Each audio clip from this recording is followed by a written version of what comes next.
الرحيم.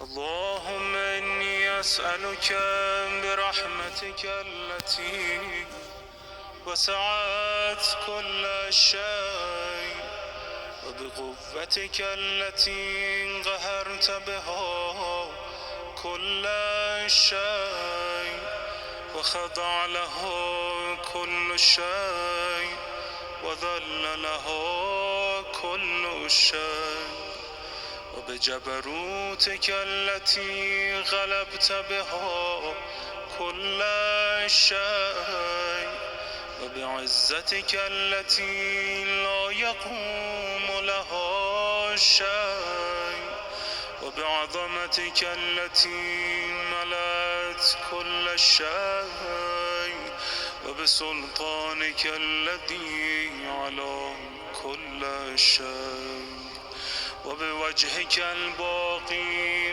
بعد فناء كل شيء وبأسمائك التي ملأت أركان كل شيء وبعلمك الذي أحاط بكل شيء وبنور وجهك الذي أضاء له كل شيء.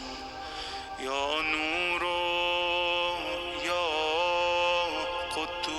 قدوس يا أول الأولين ويا آخر الآخرين. اللهم اغفر لي الذنوب التي تهتك العصام.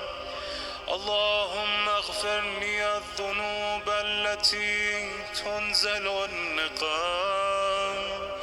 اللهم اغفر لي الذنوب التي تغير النعم.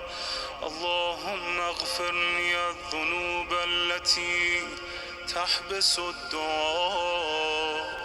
اللهم اغفر لي الذنوب التي تنزل البلاء. اللهم اغفر لي كل ذنب أذنبته وكل خطيئة أخطأتها.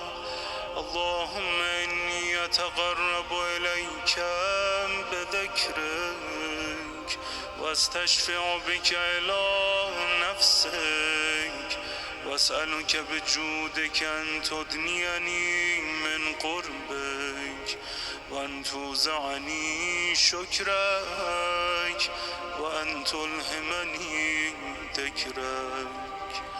اللهم إني أسألك سؤال خاضع متذلل خاشع أن تسامحني وترحمني وتجعلني بقسمك راضيا قانعا وفي جميع الأحوال متواضعا.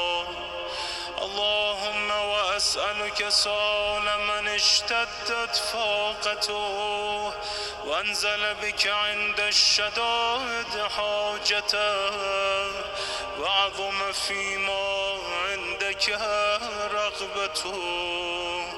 اللهم عظم سلطانك وخفي مكروك من حكومتك. اللهم لا أجد لذنوبي غافرا ولا لقبائحي ساترا ولا لشيء من عملي القبيح بالحسن مبدلا غيرك. لا أنت سبحانك وبحمدك ظلمت نفسي وتجرأت بجهلي. اللهم عظم بلائي وفرط بي سوء حالي وقصرت بي أعمالي وقعدت بي أغلالي وحبسني عن نفعي بعد أمل